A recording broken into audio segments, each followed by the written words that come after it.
पाकिस्तान तहरीक इंसाफ के चेयरमैन इमरान खान साहब साबिक वज़ीर आज़म भी हैं। वो छठी मरतबा मीनार पाकिस्तान पे जलसा करने जा रहे हैं। इससे पहले उन्होंने 5 मरतबा इस मैदान को भरा है। उनका दावा इस मरतबा फिर लोग आएंगे। लेकिन ये जलसा क्यों ज़्यादा अहमियत का हामिल है? एक तो जो आज जलसा होने जा रहा है ये बिल्कुल उससे ज़्यादा अहमियत का हामिल है जब पाकिस्तान तहरीक इंसाफ ने पहला जलसा सन 2011 में मीनार पाकिस्तान पे किया था और मैंने उस जलसे को कवर किया था, उसकी तैयारियों को कवर किया था और मुझे ऐसा दिखाई दे रहा था कि पाकिस्तान तहरीक इंसाफ कुछ नया और बड़ा करने जा रही है और चंद दिन पहले से ही दिखाई दे रहा था। इस मरतबा भी माहौल उससे मुख्तलिफ नहीं है, लेकिन ये पार्टी पिछले 12 साल के अंदर मुकम्मल तौर पर बदल चुकी है। अब ये वैसी बर्गर पार्टी नहीं है, पार्टी के अंदर बहुत बड़ी बड़ी तब्दीलियाँ आई हैं। ये एक नया पाकिस्तान बनाने वाली पार्टी से हटते हटते अब एक आज़ाद और खुद मुख्तार पाकिस्तान बनाने वाली पार्टी के नारे तक पहुंच गए हैं। इमरान खान साहब के इस जलसे को इतनी अहमियत क्यों दी जा रही है? एक तो PMLN आज तक मीनार पाकिस्तान को भर नहीं पाई, उनके लिए बहुत बड़ा प्रॉब्लम है।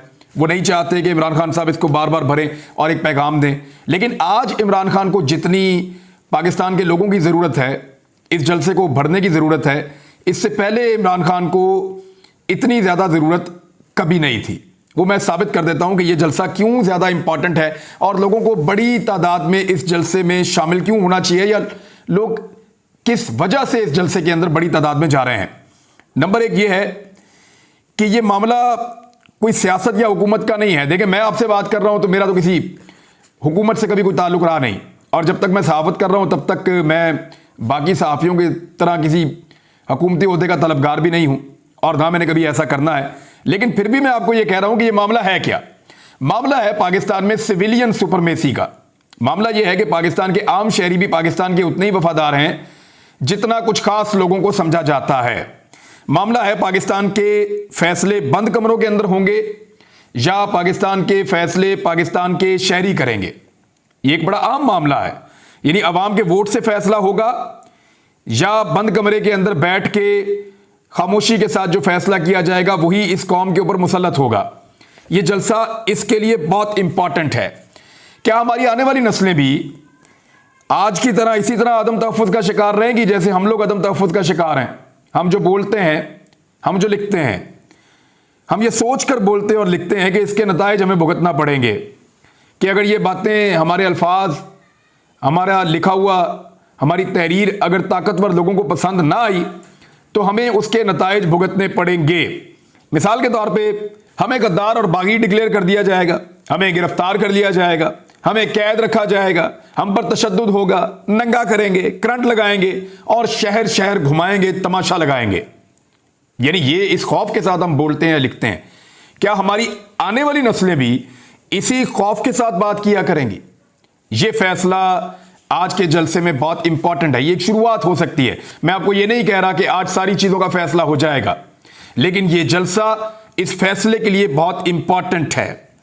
क्या हमारे आने वाले बच्चों को या नस्लों को इसी खौफ के साथ जीना पड़ेगा या फिर हम खौफ के इन बुतों को आज तोड़ देंगे?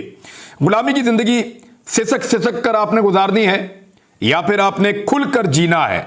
अगर आपको लगता है कि आप किसी सियासी जमात के फायदे के लिए निकल रहे हैं तो आप ना निकलें।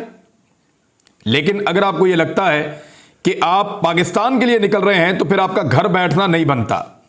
इस वक्त अगर आप अमली तौर पे देखें तो मैं पॉलिटिकल पार्टीज की बात इसलिए नहीं कर रहा कि सारे एक ही तरह के हो गए हैं। अमली तौर पे अगर आप देखें तो पाकिस्तान में आईन और कानून का कोई वजूद आपको नजर नहीं आएगा। इस वक्त फस्तायत अपने उरूज पर है और मुल्क में एक जंगल का कानून है। इंसानों को उठाया जा रहा है, इंसानों को गायब किया जा रहा है, एक तमाशा लगाया हुआ पूरे मुल्क के अंदर। आप सिर्फ फ्रांस की मिसाल ले लें, वहां पे जो लोग बाहर आए हैं उनका सबका ताल्लुक किसी एक सियासी जमात से या किसी एक ग्रुप के साथ तो नहीं है। वो अलग अलग किस्म के लोग हैं, लेकिन उन्होंने हक को पहचाना और उन्हें पता चला कि उनके ऊपर एक फैसला मुसल्लत किया जा रहा है और एक छोटा फैसला है, वो उसके सामने डटकर खड़े हो गए लाखों की तादाद में। उनकी पुलिस भी उनके साथ खड़ी हो गई, उनकी फायर ब्रिगेड भी उनके साथ खड़ी हो गई और उनके सरकारी महकमे भी उनके साथ खड़े हो गए। क्या पाकिस्तानी अपने हक के लिए कभी ऐसे खड़े हो सकते हैं? देखिए, इमरान खान वो वाहिद आदमी है जो गोलियां खाने के बावजूद अभी तक भागा नहीं है। वो पाकिस्तान के अंदर ही मौजूद है। वो इसी मुल्क के अंदर रहकर 100 से ज्यादा मुकदमात का सामना कर रहा है। इक्तदार के लिए तो कोई 70 साल से ज्यादा उम्र का आदमी इस तरह की सोबत नहीं उठाएगा ना। ऐसे खतरात, ऐसी मुसीबतें, इस किस्म का प्रोपेगेंडा, इन सारी चीजों का, पूरे रियासती जबर का सामना, 100 से ज्यादा मुकदमात, कोई 70-72 साल का आदमी तो ये सारी चीजें, ये सारा जुल्म बर्दाश्त नहीं करेगा सिर्फ इक्तदार के लिए। मामला जो है वो इक्तदार से आगे का है। आज लोगों का निकलना क्यों जरूरी है, जरा समझिए। जनरल बाजवा के जाने के बाद, जब जनरल बाजवा इक्तदार को छोड़कर गए, उस वक्त से लेकर अब तक ये इमरान खान साहब का इक्तदार, मैं इसलिए कह रहा हूं कि वो आर्मी चीफ थे तो वो ऐसा लगता है कि इक्तदार में ही थे। जिस तरह के उनके कॉलम आ रहे हैं, हर चीज के अंदर उनका इन्फ्लुएंस था, हर चीज के अंदर वो जोरदार तरीके से अपना दबाव डालते थे। रजीम चेंज ऑपरेशन का आइडिया उनके दिमाग की इख्तरा करार दिया जाता है और मुबैना तौर पे इमरान खान साहब बहुत सारी चीजें इस बारे में बता चुके हैं और अब तो बाजवा साहब भी बहुत सारे इकरार फरमा रहे हैं, बता रहे हैं कि उन्होंने क्या कुछ किया था। जनरल बाजवा के जाने के बाद ये पहला जलसा है जिसमें अवाम की तरफ से एक बहुत बड़ा पैगाम जाना चाहिए और जा सकता है। देखिए, जनरल बाजवा के बारे में लोगों की एक सोच थी और लोग उसका इजहार बाहर आकर करते रहे हैं, लेकिन क्या लोगों की सोच जनरल बाजवा के जाने के बाद बदल गई? ये एक बड़ा सवाल है और लोग आज के जलसे में यह साबित करेंगे कि क्या आज भी उनकी सोच वही है या लोगों की सोच बदल गई है। दूसरा, बंद कमरों के फैसलों के बारे में लोग अब क्या सोचते हैं, इसके लिए लोगों को बाहर निकलकर बताना पड़ेगा। क्या लोग डर गए हैं, यह भी बाहर निकलकर बताना पड़ेगा, या खौफ के बुत टूट गए हैं? क्या रजीम चेंज ऑपरेशन को पाकिस्तानियों ने कबूल कर लिया है? अगर तो कर लिया है तो ना निकलें, और अगर नहीं किया तो फिर पाकिस्तानियों को बाहर निकलकर बताना पड़ेगा। क्या पाकिस्तान के अवाम जो है वो भेड़ बकरियां हैं कि उनके ऊपर जो फैसला कर दिया जाए या जिसको मर्जी मुसल्लत कर दिया जाए हुकूमत में लाकर, और पाकिस्तानी जो है वो सर फेंक के उनके आगे सिरनगू हो जाए और उनकी हर बात को माने और उनकी हुकूमत को तस्लीम करें?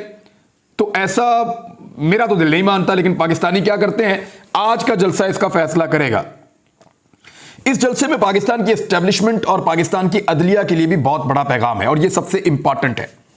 देखिए, पाकिस्तान की अदलिया के ऊपर कीचड़ उछाला जा रहा है। पीडीएम की जमातों ने पाकिस्तान की अदलिया के साथ जो कुछ किया है वो सब आपको दिखाई दे रहा है। बल्कि पार्लियामेंट के अंदर जो जजेस के खिलाफ जुबान इस्तेमाल की गई और जो कुछ किया गया वो सारा कुछ भी आपके सामने है। तो इस तरह अदलिया के ऊपर लगातार एक दबाव बढ़ाया जा रहा है। क्या पाकिस्तान की अवाम अपनी अदलिया के साथ खड़ी होगी? एक बहुत बड़ा सवाल है जो आज उठेगा। क्या पाकिस्तान की अवाम अदलिया के फैसलों के साथ खड़ी होगी? ये एक और बड़ा सवाल है जो अब उठेगा। और अदलिया जो है उसको सपोर्ट चाहिए होती है, अवाम की भी और वकला की भी। देखिए, पाकिस्तान एक बिल्कुल नॉर्मल मुल्क तो है नहीं, यहां पे तो फस्तायत है, यहां पे तो कंट्रोल है किसी का, यहां पे तो कब्जा हुआ है इस मुल्क के ऊपर। तो एक ऐसे मुल्क के अंदर जो अदलिया होती है उसको अपने फैसले देने के लिए भी बड़ी सपोर्ट दरकार होती है। यह आसान नहीं होता जजेस के लिए फैसले देना, यह बहुत मुश्किल काम है। जो सुप्रीम कोर्ट के जजेस हैं, हाई कोर्ट के जजेस हैं, बल्कि जो लोअर जुडिशरी के जजेस हैं, मैं उनकी सबसे ज्यादा तारीफ करता हूं। उन्होंने बड़े बोल्ड फैसले दिए हैं और बड़े डट के फैसले दिए और बहुत बड़े बड़े प्रेशर्स का उन्होंने सामना किया है। तो अदलिया के ऊपर पाकिस्तान में लगातार बड़े हैवी नौयत के प्रेशर्स होते हैं। उन प्रेशर से अदलिया को पब्लिक अगर सपोर्ट करे तो निकलने में बड़ी आसानी रहती है। तो आज पाकिस्तान की अवाम, बंद कमरों में होने वाला यह फैसला कि पाकिस्तान के लोगों को वोट का हक ही नहीं देना, लोग तो ओवरसीज वोट का हक मांग रहे थे, पाकिस्तानियों से ही छीन लिया है। पाकिस्तान की अवाम वोट के हक के लिए अदलिया के पीछे किस ताकत से खड़ी हो सकती है, इसका फैसला भी आज होगा।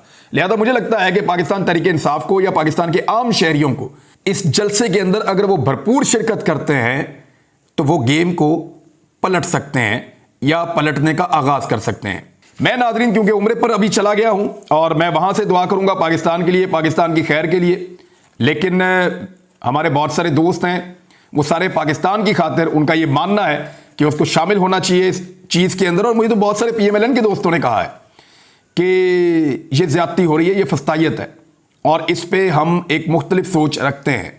बहरहाल देखते हैं क्या होता है। अब तक के लिए इतनी, अपना ख्याल रखिएगा, अपने इस चैनल का भी। अल्लाह हाफिज़।